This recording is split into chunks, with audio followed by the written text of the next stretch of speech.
ও মুহাম্মদ, তুমি যদি সত্য পয়গম্বর হয়ে থাকো, আসমানের যে চন্দ্রটা দেখা যায়, চন্দ্রটাকে তুমি দ্বিখণ্ডিত করে দাও।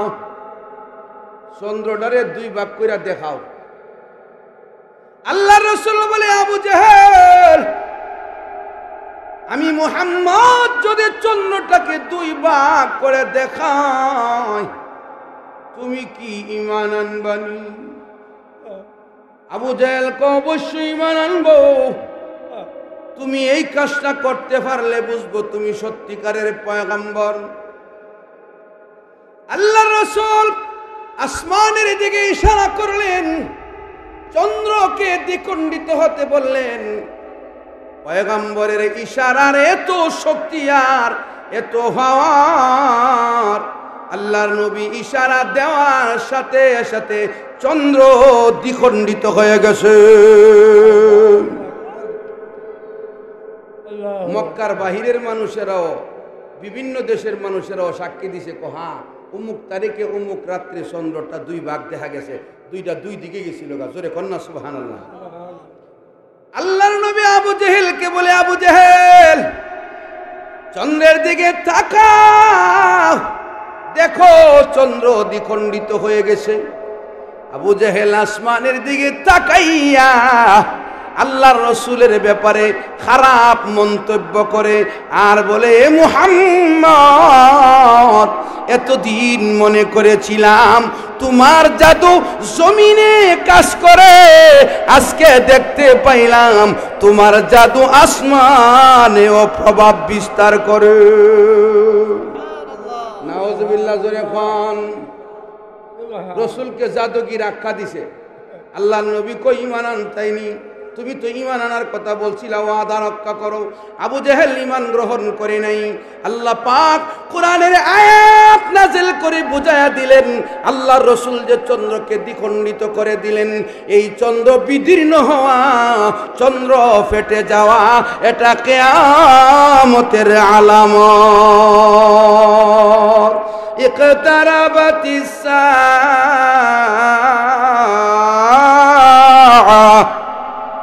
আল্লাহ বলেন কিয়ামত অতি নিকটে এসে গেছে।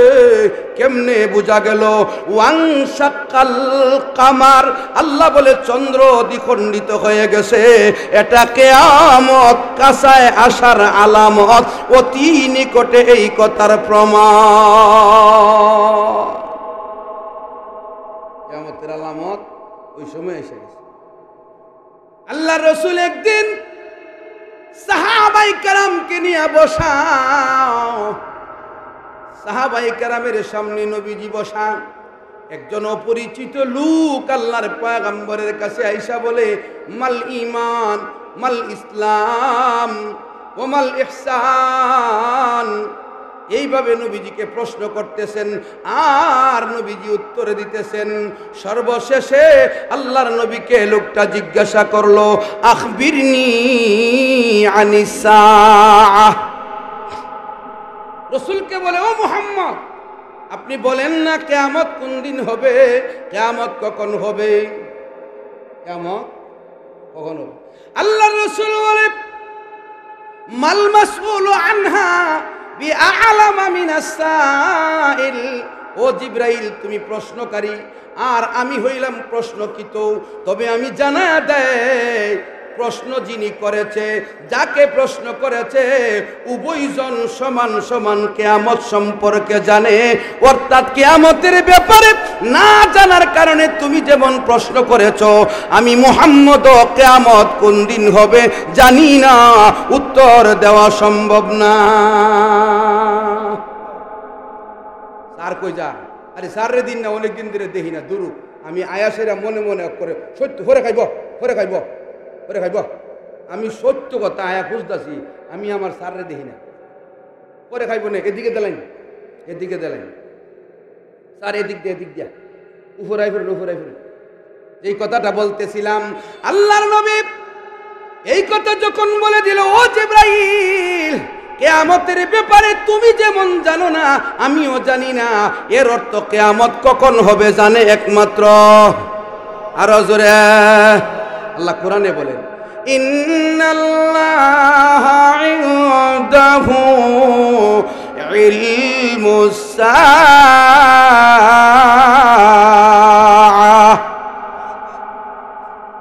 কিয়ামতের জ্ঞান একমাত্র কার কাছে? আরো জোরে কোন কার কাছে?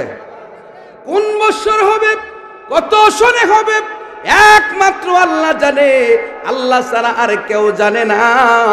এই জন্য নবীজি বললেন, তুমি জিবরাইলের চাইতে আমি বেশি জানি না। কিন্তু আল্লাহর রাসূলকে জিবরাইল আবার প্রশ্ন করলেন, ওয়া আখবিরনি আন আমারাতিহা, ওগো মুহাম্মদ কিয়ামত কখন হবে যদি বলতে না পারেন, কিয়ামতের আলামত বলে দেন। কিয়ামতের কিছু নিদর্শন আছে না? নিদর্শন কোন? তো তখন আল্লাহ রাসূল উত্তর দেন, সুবহানাল্লাহ, আনতালিদাল আমাতু রাব্বাতাহা আনতারাল হুফাতাল উরাতাল আলা রিআশা ইয়াতাতাওয়ালুনা ফিল বুনিয়ান। এখানে কিয়ামতের আলামত বলছে আংশিক, মোট কিয়ামতের আলামত ৭৭টা। জোরে কোন কয়টা? ৭৭টা। কোন কোন মুফাসসির আরো বেশি বলছে, কিন্তু এখানে মোটামুটি কয়েকটা বলছে। এগুলা নিয়ে বলতে পারে, একটু সুযোগ নিয়ে আল্লাহ দে। জোরে কোন আমিন। জোরে একটা জিকির দেন। অনেকে ঘুরে ঘুরে জাগা বইতো চান, কেড়ে বইতো চানা এটা আল্লাহ জানে।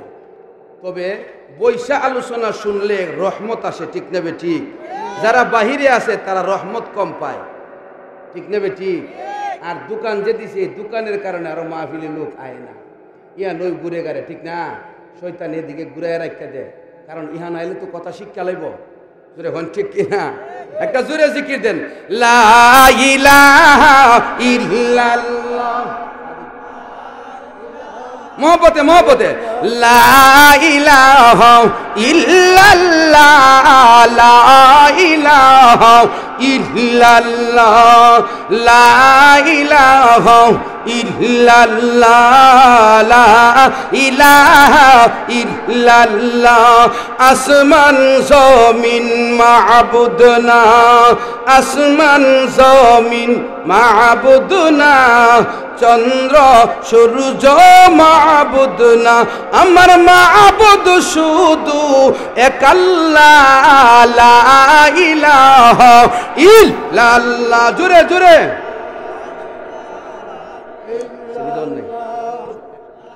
মোহব্বতে মোহব্বতে, লা ইলাহা ইল্লাল্লাহ, লা ইলাহা ইল্লাল্লাহ, লা ইলাহা ইল্লাল্লাহ, লা ইলাহা ইল্লাল্লাহ মুহাম্মাদুর রাসূলুল্লাহ সাল্লাল্লাহু আলাইহি ওয়াসাল্লাম। রাসূল সাল্লাল্লাহু আলাইহি সাল্লাম আলামত বলছেন। কি বলছেন? আলামত। কি আলামত বলছেন? নবীজি বলেন, আনতালিদাল আমাতু রাব্বাতাহা। কিয়ামতের একটা নিদর্শন হইল, দাসী তার মনিবরে জন্ম দিব। দাসী তার মনিবরে বলেন না জন্ম দিব। আচ্ছা, দাসীর ঘরে কি মনিব না দাসীর ঘরে দাস? আরে গোলামের ঘরে গোলাম হয় না, বান্দির ঘরে বান্দি হয় না, বান্দি হয়। তাইলে বান্দির ঘরে বাচ্চা হইলে এই বাচ্চা হইব গোলাম, ঠিক না? মনিব হইব কেমন? আল্লাহর নবী বলে, দাসী তার মনিবকে জন্ম দিবে। দাসী মনিবরে দিবে জন্ম, এটা কেমনে? এটার কয়েকটা ব্যাখ্যা আছে, শুধু দুইটা ব্যাখ্যা বলবো। কয়টা ব্যাখ্যা? দুইটা কম। এক নম্বর হইল, পৃথিবীতে জিনা বেবিচার বাড়বে। কিটা বাড়ব? জিনা বেবিচার বাড়ব। বাড়ার কারণে মহিলা ভিন্ন দেশে বসবাস করে, ভিন্ন জায়গাতে বসবাস করে, অপকর্ম হবে। এই অপকর্মের মাধ্যমে বাচ্চা জন্ম হইব। ছেলে মেয়ের খবর মা বাপের, মার থাকতো না, বাপের থাকতো না। কেডা কই গেছে? অর্থাৎ আত্মীয়তার বন্ধন, সেলাই রেহমি, বংশীয় মর্যাদা বোধ তখন আর থাকবে না, পৃথক হয়ে যাবে। তো ওই ছেলে যে জন্ম দিছে মা, এই ছেলে বড় হওয়ার পরে আবার দাসী কিনে আনবো। ওই দাসী কিনে আনতে গিয়া এই যে কিনে আনতেছে সে তার মাকে কিনবো, অথচ সে জানেই না এই মহিলা তার মা। কথা বুঝেননি? তাইলে জিনা ব্যভিচার বাড়ার কারণে তখন দাসীর ঘরে তার মুনির জন্ম হবে, অর্থাৎ সন্তান তার মাকে দাসী হিসাবে কিনিয়া আনবে, আত্মীয়তার সম্পর্ক ছিন্ন হয়ে যাবে, মায়ার বন্ধন, মাতৃত্বের বন্ধন, বাবার সাথে ছেলের জন্মের বন্ধন দুর্বল হয়ে যাবে, কেউ কারো প্রতি আন্তরিকতা থাকবে না। কিয়ামতের আগে জিনা বাড়বো। আচ্ছা বলেন তো, জিনা বাড়ছে না কমছে? আরো জোরে। জিনা বাড়ছে, কিন্তু জিনা যারা করে এদেরকে যদি আপনি প্রতিহত করতে যান, দেখা যাবে আপনাকে ভাসাইয়া দেওয়ার জন্য চক্রান্ত করবে। ঠিক না বেঠিক? আরো জোরে কোন ঠিক না বেঠিক? কারণ কিয়ামতের আগে অন্যায় বিজয় লাভ করবে, অন্যায় বিজয় লাভ করবে। আর অন্যায় বিজয় লাভ করার কারণে অন্যায়ের পথে মানুষ বেশি চলবে। এই কারণে নবীজি বলে অন্যায় নিজেরাও করবে, অন্যের অন্যায়কে সমর্থনও দিবে, যেই কারণে কিয়ামত হবে নিকৃষ্ট মানব জাতির উপর। অর্থাৎ পৃথিবী সৃষ্টি থেকে নিয়ে মুহাম্মদুর রাসূলুল্লাহর উম্মতের শেষ পর্যায়ে এমন মানুষ বের হবে যারা নেই অন্যায় বুঝবে না, ভালো মন্দ বুঝবে না, শুধু অন্যায়েই ডুবে থাকার চেষ্টা করবে, অন্য 10টা অন্যায়কে সমর্থন করবে, যেই কারণে বিচার আর থাকবে না, শুধু অন্যায় আর অপরাধ দেখা যাবে। তাইলে জিনা ব্যভিচার বাড়বো, অন্যায় বাড়বো, অপরাধ বাড়বো। জোরে কোন বাড়ছে কিনা? বাংলাদেশে নিরাপত্তা খুঁজা হওয়া যায় না, কোথাও নিরাপত্তা নাই যদি আল্লাহ না দে। জোরে কোন ঠিক কিনা? আল্লাহ সকলকে নিরাপত্তা দিন। জোরে বলুন আমিন।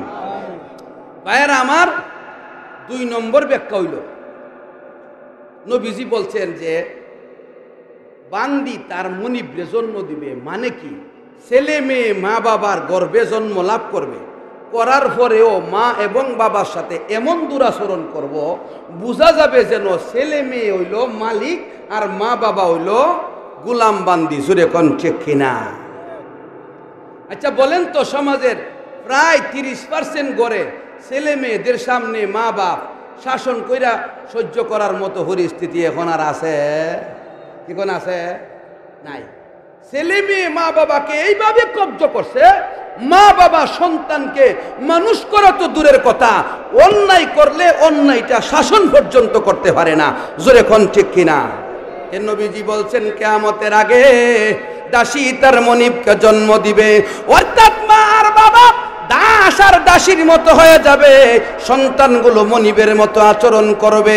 কি বোঝা যায় বর্তমান সমাজে এই আলামত আছে না নাই?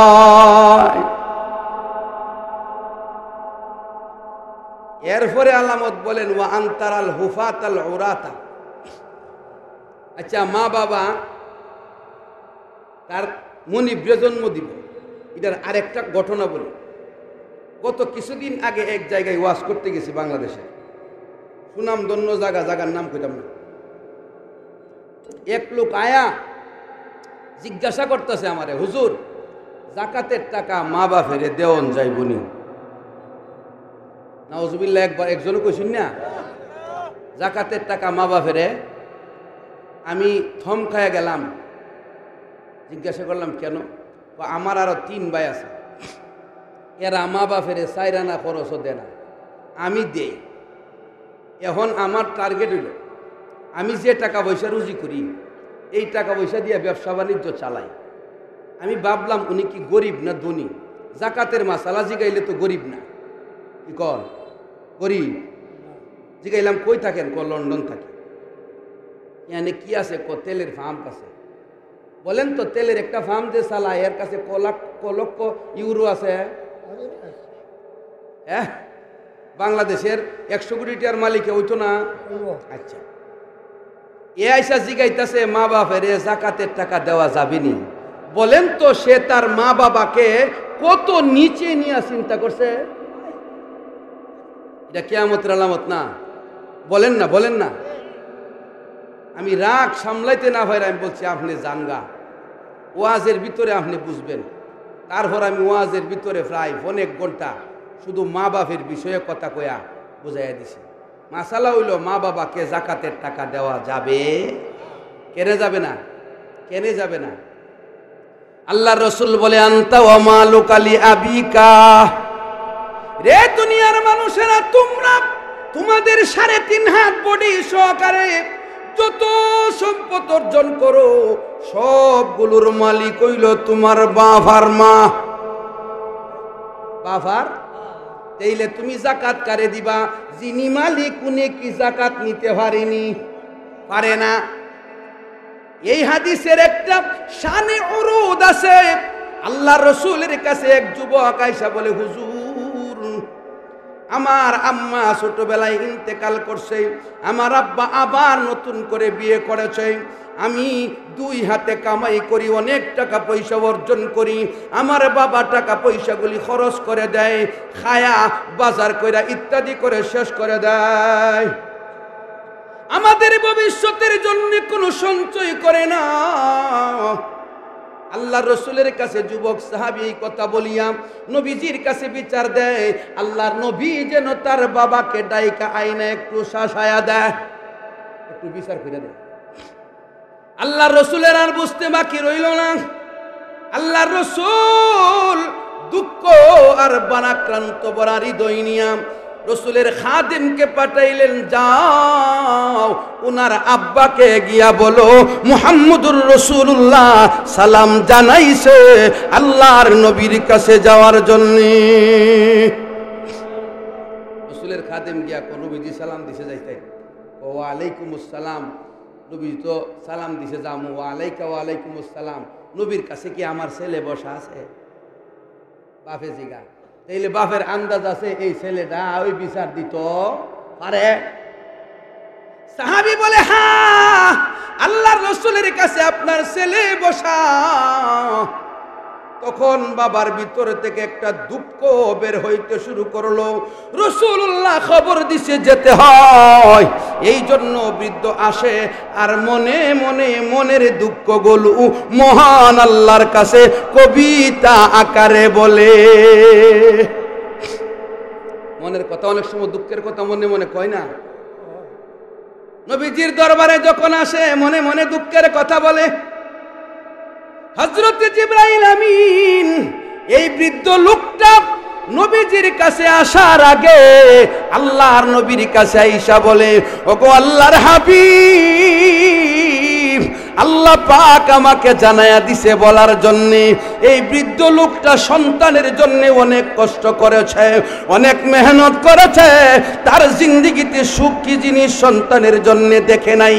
এই লোকটা দুঃখের কথা মনে মনে বলতেছে।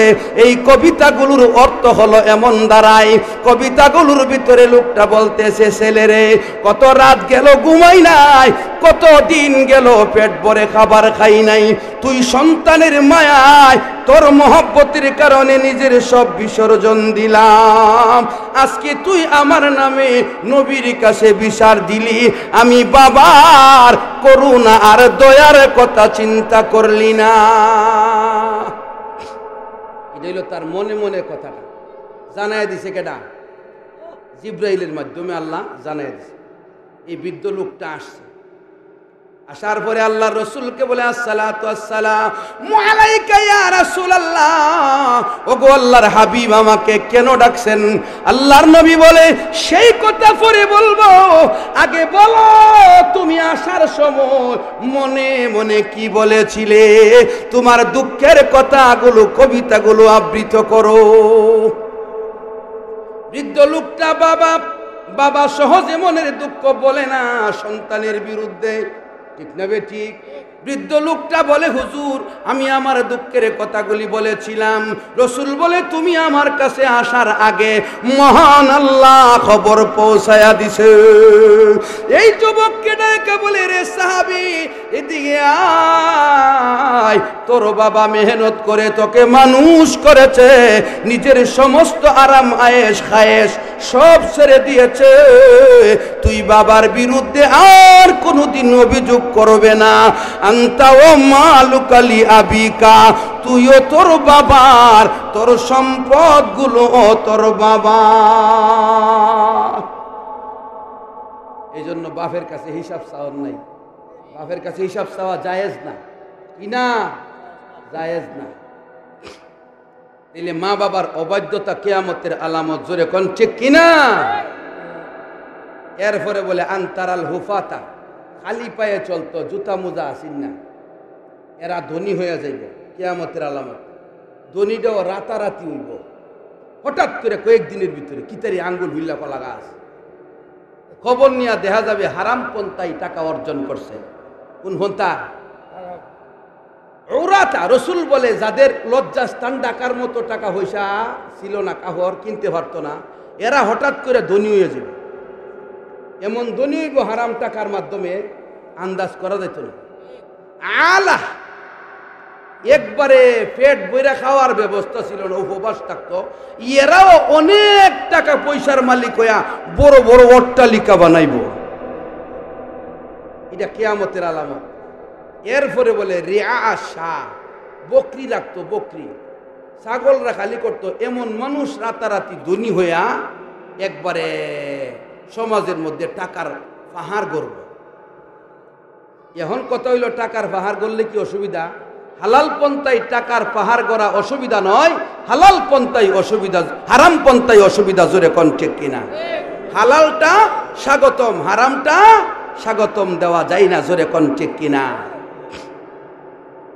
আল্লাহ রসুল বলে হারাম পন্থায় গরিব দুঃখী মানুষগুলো রাতারাতি ধনী হয়ে যাবে, কিন্তু ধনী তো হইল, তার কাছে তার ধনী হওয়ার বিষয়টা শেষ না। ইয়াতাতাওয়ালুনা ফিল বুনিয়ান,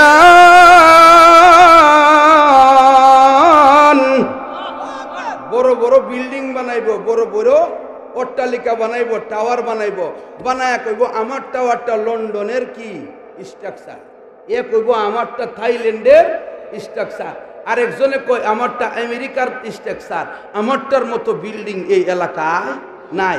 অথচ কয়েকদিন আগে গুরুরা খালি করতো, কয়েকদিন আগে বকরি রাখতো।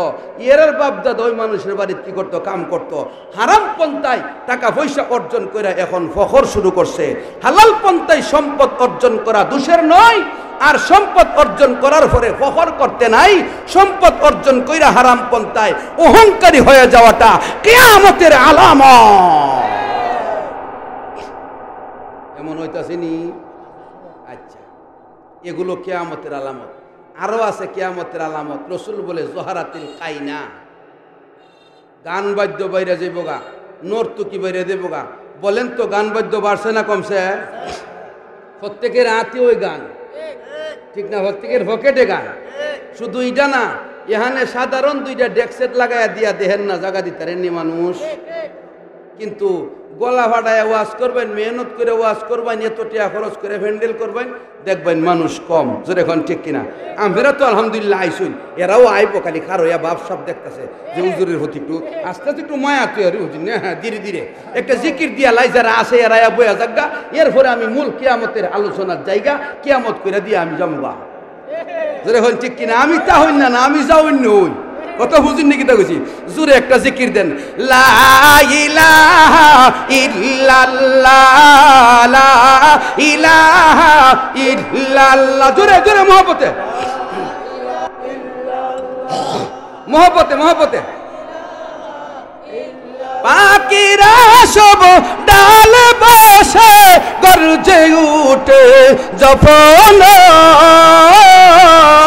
সব গুজারি অলিরাজে করছে ওই নাম সাধনা, লা ইলাহা ইল্লাল্লাহ। সবাই জবান খুলে, জবান খুলে, মাশাআল্লাহ মাশাআল্লাহ।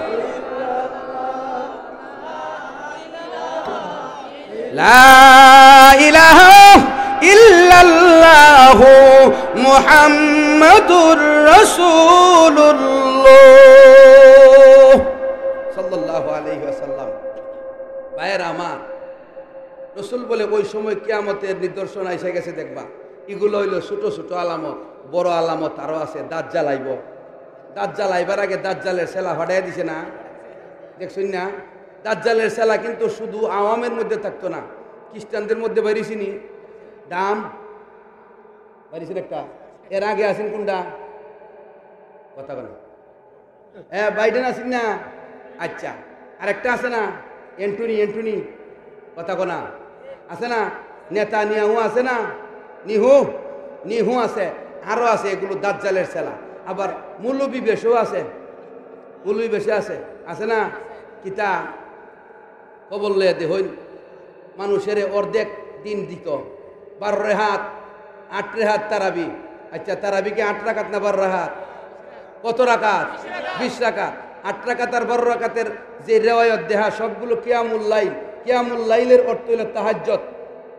কিতা? তাহাজ্জুদ। আমি এভাবে মিল দে যে তোমরা এক দল কো 8 রাকাত, আরেক দল কো 12 রাকাত। তোমরা 8, আরেক দলের 12, মিল দিলে আমরা 20। জোরে হন ঠিক কিনা? আর জোরে হন ঠিক কিনা? কাজে তোমরা যারা 12 আছো কিছু বেশি, আর যারা 8 আসল অনেক কম, অর্ধেক না। আর আমরা তোমরা শব্দ মিলাইয়া ভুল। জোরে হন ঠিক কিনা? আর জোরে হন ঠিক কিনা?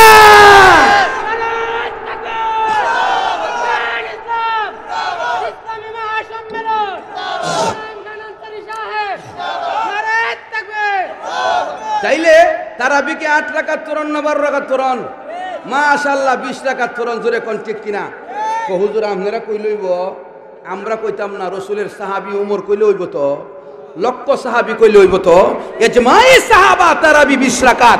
সাহাবীদের ইজমা যারা মানে না এরা ভ্রান্ত, সাহাবাই কেরামকে যারা মানে না এরা ভ্রান্ত। ভ্রান্তদের অনুসরণ করে সত্যের পথ পাওয়া সম্ভব না।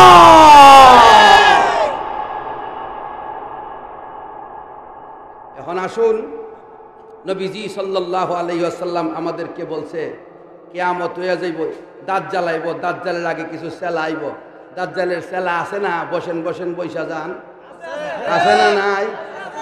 হিন্দি গান গায় এইটারে ককিতা সামা গা, কেউ হিন্দি গান সামা, পেহলি পেহলি বার, এটা বলে সামা, এটা বলে সামা। এটা কোন সামা?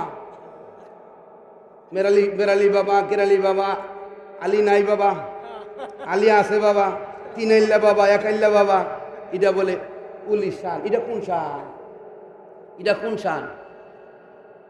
এগুলো শান না, এগুলো দাজ্জালের সেলা। কার সেলা? দাজ্জাল কি নিজের আয়া কাফের কইব? দাজ্জালের কপালও কাফের লেখা থাকবো। দাজ্জাল টুফিটা দিয়া এইভাবে কপালটা ঘুরে রাখবো যেন কাফের লেখাটা কেউ না দেখে। হাদিসে আছে, কথা বলছেন নি? দাজ্জালের শখ থাকবো একটা কানা, এ থাকবো কিতা? কানা। এই দাজ্জাল আয়া খুদা দাবি করব। এই দাজ্জালরে ঈসা আলাইহিস সালাম, ইমাম মাহদী আলাইহিস সালাম দুইজন মিলিয়া জবাই করব। কিতা করব? যেই জায়গা জবাই করব এই জায়গাটাতে একটা গেট থাকবো, গেটের নাম বাবে লুত। এটা ইসরায়েলের তারা তৈয়ার কইরা লাইছে। কথা কন? এই দাজ্জালের সেলাদের হাত থেকে আল্লাহ আমাদেরকে হেফাজত করুন, দাজ্জালের হাত থেকে হেফাজত করুন। ইমাম মাহদী আর ঈসা আলাইহিস সালাম পৃথিবী পরিচালনা করবেন। দেখা যাবে তখন পৃথিবীতে সবাই জিকির করে, আল্লাহর ইবাদত করে, নামাজের অভাব নাই, চুরি ডাকাতি কিচ্ছু নাই। ওয়ালাউ আন্না আহলাল কুরআ আমানু ওয়াত্তাকাউ লাফাতাহনা আলাইহিম বারাকাতিম মিনাস সামা। আল্লাহ বলে জনপদে যারা বসবাস করে তারা যদি ঈমান আনে, ওয়াত্তাকাউ আমি আল্লাহকে ভয় করে, ঈমান আর আমি আল্লাহর ভয় তাদের ভিতরে থাকলে, লাফাতাহনা আলাইহিম বারাকাতিম মিনাস সামা, আসমান থেকে সমস্ত বারাকাতের দরজা খুলে দেব। অভাব কি জিনিস মানুষ দেখবে না। ইমাম মাহদী আর ঈসা আলাইহিস সালাম যখন পৃথিবী শাসন করবে তখন বরকতের দরজা খুলে যাবে। 1 বছরের ফসল 20 বছরে খায়া শেষ করতে পারবে না। শুধু ফসল আর ফসল, ফল আর ফল, সুখ আর সুখ বাসবে। জোরে কোন ঠিক কিনা? অতি সুখে তার তাঁতি তার তাঁত হারায়ালা, অতি সুখে তাঁতি তার তাঁত হারায়ালা, মানে অতি সুখে গুমার বুনে না পরে বুনা ভুইলা জায়গা। ওই সময় মানুষ আবার আল্লাহকে ভুইলা যাইব। ভুইলা গেলে পরে আস্তে আস্তে বেঈমানের সংখ্যা বাড়বো, ইমানদারের সংখ্যা কমব। কমার পরে আল্লাহ তাআলা বলবে আমি আল্লাহর জিকির করনেওয়ালার সংখ্যা যেহেতু একেবারেই নগণ্য, সৎ কাজের আদেশও নাই, অসৎ কাজের নিষেধও নাই, খারাপের ভাবে চলতে দে, বাধা দে না। কথা বুঝিনি? আর খারাপের সাথে আরো কিছু লোকে তাল দে, আর কিছু লোকে নিরিবিলি বয়ে তাই তাক দে, দরবারটাই না নিয়ে লাভ নাই। অর্থাৎ সৎ কাজের আদেশ নাই, অসৎ কাজের নিষেধ নাই। তখন আল্লাহ বলবে উম্মতে মুহাম্মদীর প্রধান দুইটা বৈশিষ্ট্য হলো তা'মুরুনা বিল মারুফি ওয়া তানহাউনা আনিল মুনকার ওয়া তু'মিনুনা বিল্লাহ। সৎ কাজের আদেশ, অসৎ কাজের নিষেধ যেহেতু তারা ভুইলা হয়ে গেছে, তারা যেহেতু এমন আর করেই না, এই জন্য ইয়ামান থেকে আল্লাহ তাআলা একটা গরম হাওয়া দিবেন। কি দিবেন? কোন দেশ থেকে? এই গরম হাওয়াটা পাইয়া সমস্ত ইমানদারের মরণ হয়ে যাইব। জোরে কন্যা সুবহানাল্লাহ। বাকি থাকবো শুধু কাফের কুফফার, বাকি থাকবো কাফের কুফফার। ওই কাফের কুফফার যখন বেঁচে থাকবে, এরা কাফেররা ঈমান না থাকার কারণে তারা মখলুকাতের নিকৃষ্ট ব্যক্তি। জোরে কন্যা নাউজুবিল্লাহ। আল্লাহ রাসূল এই কথাটা বলছেন, লা তাকুমুস সাআ ইল্লা আলা শারারিল খালক। আল্লাহর সৃষ্টির মধ্যে যত মানুষ এসেছে সবচাইতে নিকৃষ্ট যারা, তাদের উপর কিয়ামত হবে। উলাইকা কাল আনআম বাল হুম আযাল ওয়া উলাইকা হুমুল গাফিলুন। আল্লাহ বলে এরা চতুষ্পায়ী জন্তুর মতো, এসছেও নিকৃষ্ট। জোরে কন্যা নাউজুবিল্লাহ। তখন আল্লাহ তওবার দরজা বন্ধ করে দিবে। তওবার দরজাটা কোন দিকে? কুরতুবী শরীফে লেখা, উত্তর পশ্চিম কোণা পৃথিবীর, দক্ষিণ পশ্চিম কোণা, এই 500 বছরের সমান রাস্তা প্রশস্ত একটা দরজা আছে আসমানের দিকে। এটা আল্লাহর আরশ পর্যন্ত খোলা। এই জায়গাটা, এই তওবার দরওয়াজাটা বন্ধ করে দেওয়া হবে। ফেরেশতারা আল্লাহকে জিজ্ঞাসা করবে, আল্লাহ তওবার দরজা বন্ধ করে দিলেন কেন? আল্লাহ বলবে, এখন আর ঈমানদার নাই, তওবা করবে কারা? ঈমানদার না থাকার কারণে, ঈমানদাররা পৃথিবীর দুলহান, পৃথিবীর তারা আল্লাহ পাকের মহব্বতের বান্দা না থাকার কারণে আর তওবার দরজা খোলা রাখা দরকার। আল্লাহ পরের দিন কবে, এই সূর্য আর পূর্ব দিকে যাইস না, পশ্চিম থেকে উঠবে উপর দিকে গিয়া, আবার এই জায়গা দিয়া পশ্চিমে আইসা ডুববে, পূর্ব দিকে আর সূর্য উঠবে না। কারণ সূর্যের তাপ দিয়া ফসল ফুল ফল হয়, এগুলো আর আল্লাহ দিবে না। কারণ ইমানদার নাই, দিবে কাকে? জোরে কোন ঠিক কিনা? আল্লাহর মহব্বতের বান্দা হইল ইমানদাররা। বিয়ার মধ্যে যেমন জামাই হইল মেইন, বৈরাতি হইল তার পার্টনার, সহকারী। বৈরাতিরা জামাই গেলে খাইতো হওয়া, আর জামাই সারা গেলে খাওয়া নাই। ঠিক তদ্রুপ ইমানদার নাই তো কোনো কাফের পৃথিবীতে খাওয়ন নাই। অথচ কাফেররা ইমানদারদেরকে নিষ্পেষিত করে এই পৃথিবীতে রাজত্ব কায়েম করতে চায়। তাদের জানা নাই ইমানদারদের খাতিরে খাবার আসে, এই খাবার তারা খাইয়া নাকে তেল দিয়া ঘুমায়। কার খাতিরে ভাত খাও? টাকুর চিনলাই না। ও ভাই, তখন আল্লাহ রাব্বুল আলামিন পশ্চিম দিকে সূর্য উঠাইয়া সূর্যরে ডুবাইয়া দিবেন। আসরের পরে মাগরিবের নামাজের যে সময়টা, সূর্য ডুবে যাবে, অন্ধকার পৃথিবী। ইসরাফিল আলাইহিস সালামকে আল্লাহ বলবে, ইসরাফিল তোমার সিংহা? আল্লাহ, আমার ঠুডের মধ্যে সিংহা লাগা আছে। সুবহানাল্লাহ, জোরে কোন। হযরত ইসরাফিল আলাইহিস সালামকে আল্লাহ বলবে, সিংহায় ফুৎকার দাও। হযরত ইসরাফিল আলাইহিস সালাম সিংহাতে আওয়াজ দিবে। ইসরাফিলের সিংহার আওয়াজ আস্তে আস্তে বাড়তে থাকবে।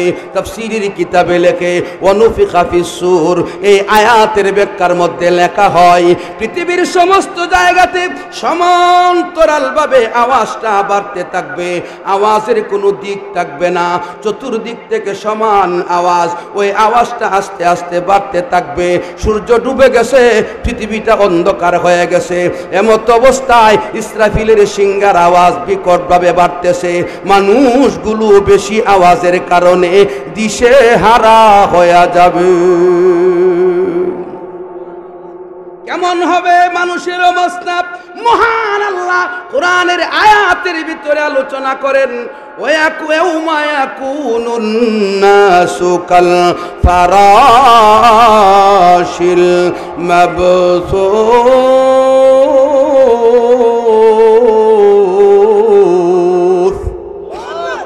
বিক্ষিপ্ত পঙ্গপাল মরে ছিটকে পড়ে যে অবস্থা হয়, পৃথিবীর মানুষগুলো বেহুশ হয়ে পড়ে যাবে।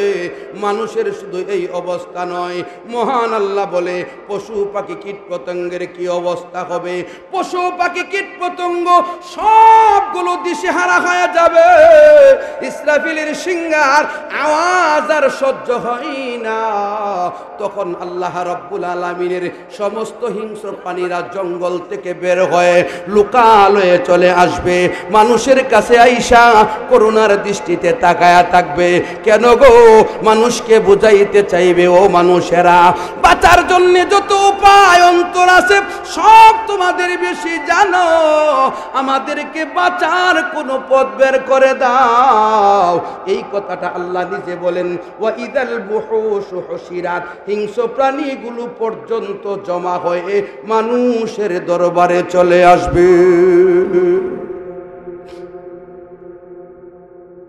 এখন তো একজন আর একজনকে বালা হয় না, মিলে না, ঠিক না বেটি? আল্লাহ বলে ওয়াইদান নুফুসু জুব্বিজাত, তখন কেউ সাথে কেউ দ্বন্দ্ব নাই, কারণ যে ঠেলা আসমান থেকে আইছে হিডা ওই সামলান জানা, একজন আর একজনকে কইব বাই বাই বাই বাই হয়ে যায়। কিন্তু ওই সময় আর বাই বাই হইলে ইসরাফিলের সিঙ্গার ফুক্কার বন্ধ করা হবে। সিঙ্গার ফুক্কারে পশু পাখি পর্যন্ত শেষ হয়ে যাবে। আর আওয়াজটা বাড়তে বাড়তে জমিনের মধ্যে লাগবে। জমিনের মধ্যে আওয়াজটা বিকটভাবে লাগার কারণে জমিনটাও কাঁপতে থাকবে। জোরে কোন সুবহানাল্লাহ। স্পষ্ট আল্লাহ বলেন, ইযা যুলজিলাতিল আরদু জিলজালাহা, জমিন যখন কাঁপতে থাকবে, প্রকম্পিত হবে, প্রকম্পিত হওয়ার মতো বিকট আকারে, তখন একটা জিনিস কাঁপলে নিচ থেকে যা কিছু আছে বের হয়ে আসে। জোরে কোন ঠিক কিনা? আল্লাহ বলেন, ওয়া আখরাজাতিল আরদু আথকালাহা,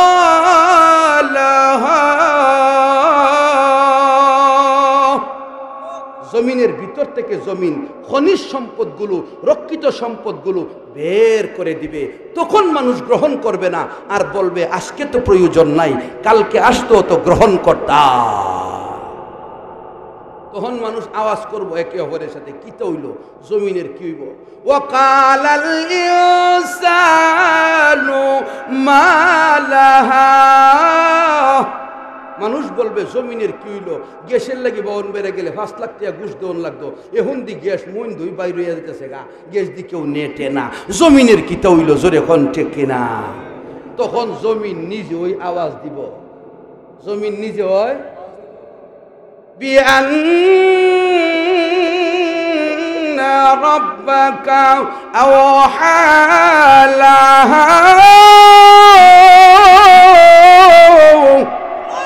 জমিন বলবে, রে মানুষেরা, জমিনের রব যিনি, তোমার রব যিনি, ওই মহান আল্লাহ হুকুম দিয়েছে, এই কারণে সব কিছু বের করে দিতেছি। জমিন যখন কাঁপতে থাকবে, নিচ থেকে সব বাইরে আইব। পাহাড়ের অবস্থা কি হইব? কিতাবে লেখে, কোরআনুল কারিমে আল্লাহ বলে, পাহাড়গুলি তুলার মতো উঠতে থাকবে। হ্যাঁ, ওয়াতাকুনুল জিবালু কাল ইহনিল মানফুস, দুনিত তুলার মতো উঠতে থাকবে পাহাড়গুলো, যেন গুড্ডি উড়াইতেছে। জোরে কন্যা সুবহানাল্লাহ। ইসরাফিলের সিংহার আওয়াজ কত ভয়াবহ! জমিন যখন সব পাহাড় উপর দিকে উঠতেছে ফুটবলের মতো, ফুটকার মতো, আর জমিনে কাঁপতেছে, নিচ থেকে বাইর করে দিয়েছে।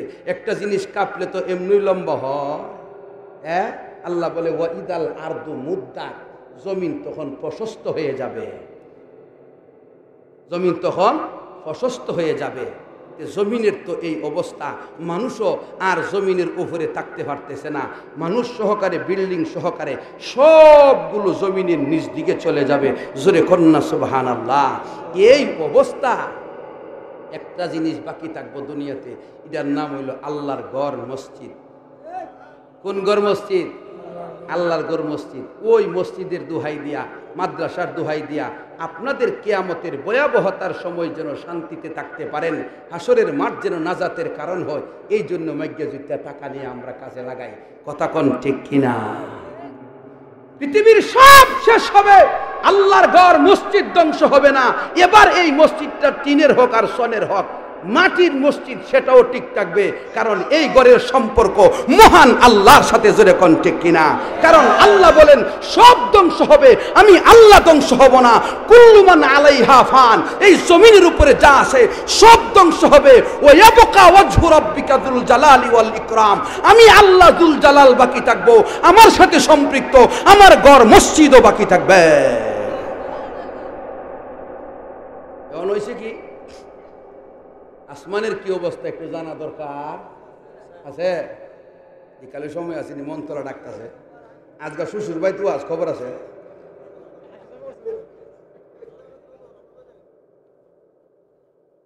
দেখা গেল কি আসমানের অবস্থা কি, আল্লাহ তাআলা নিজে বলে আসমানগুলো ফেটে ফেটে টুকরো টুকরো হয়ে যাবে। জোরে কোন সুবহানাল্লাহ। ইযা সামাউ শাক্কাত, আসমান ফেটে যাবে। আসমান ফেটে গেলে গ্রহ নক্ষত্র এগুলো লাইন আর ঠিক থাকবে না, এগুলো ফাটল হয়ে যাবে। তখন গ্রহ নক্ষত্র আর আলো দিবে। ওয়া ইযান নুজুমু তুমিসাত, আল্লাহ বলে গ্রহ নক্ষত্র তারকারাজি অন্ধকার হয়ে যাবে, আলো দিবে না। এমনি তো সূর্য ডুবে অন্ধকার, আর তারকারাজি গ্রহ নক্ষত্রেরও আর আলো নাই। কারণ কিয়ামতের ভয়াবহতা আওয়াজ শুরু হয়েছিল মাগরিবের সময়। জোরে কোন ঠিক কিনা? তারকারাজিও শেষ, আসমানও ভাইটা গেল। চন্দ্র সূর্যের কি অবস্থা আল্লাহ বলেন, ইযা শামসু কুবিরাত, সূর্য আলোকহীন হয়ে যাবে, সূর্যের আর আলো থাকবে না। সূর্যটা আসমান থেকে খসে নিপতিত হবে, পরে যাবে সাগরের মধ্যে। সাগরে এখন পানির ঢেউ, ওই সময় সাগরটা সূর্যের আগুনের কারণে, তাপের কারণে অগ্নিকুণ্ডে পরিণত হবে। ও ইদাল বিহারু সুজ্জিরাত, ও ইদাল বিহারু সুজ্জিরাত, ওই সময় ঢেউ আর পানির ঢেউ থাকবে না, আগুনের ঢেউ বিস্তার লাভ করবে। জোরে কোন সুবহানাল্লাহ। আসমান, জমিন, গ্রহ নক্ষত্র, চন্দ্র সূর্য সব শেষ। জিনের কি অবস্থা তাফসীরের কিতাবে লেখে, জিনগুলো মরে যাবে। ফেরেশতাদের কি অবস্থা তাফসীরের কিতাবে লেখে, সমস্ত ফেরেশতার মরণ হয়ে যাবে, কেউ আর বাকি থাকবে না। বাকি থাকবে মাত্র 8 জন। এই ইসরাফিলের সিঙ্গার আওয়াজের ভয়াবহতা কত! 7 আকাশ 7 জমিন লৌহ কলম সব শেষ হয়ে গেছে। আল্লাহ রাব্বুল আলামিন হযরতে আজরাইলকে বলবে, আজরাইল আর কে কে বাকি আছে? আজরাইল বলবে, আল্লাহ 8 জন বাকি আছি। আরশ বহনকারী 4 জন ফেরেশতা, যেই 4 জনের কাঁধে তুমি আরশ দিছিলা, এরা আছে আমি, জিবরাইল, ইসরাফিল, মিকাইল, 8 জন। আল্লাহ বলবে আরশ বহনকারী ফেরেশতাদের মরণ দাও। আরশ বহনকারী ফেরেশতাদের মরণ হয়ে যাবে। তখন আল্লাহর আরশ কোথায় থাকবে? তাফসীরের কিতাবে লেখে, আল্লাহর আরশ আল্লাহর রহমতের একটা সাগর আছে, ওই সাগরের পানির উপরে রেখে দিবে।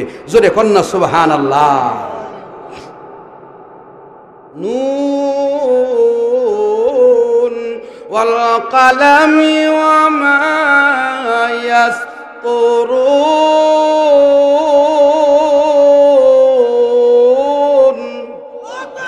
এই নুনের তাফসীরে বলে, নুন একটা মাছের নাম।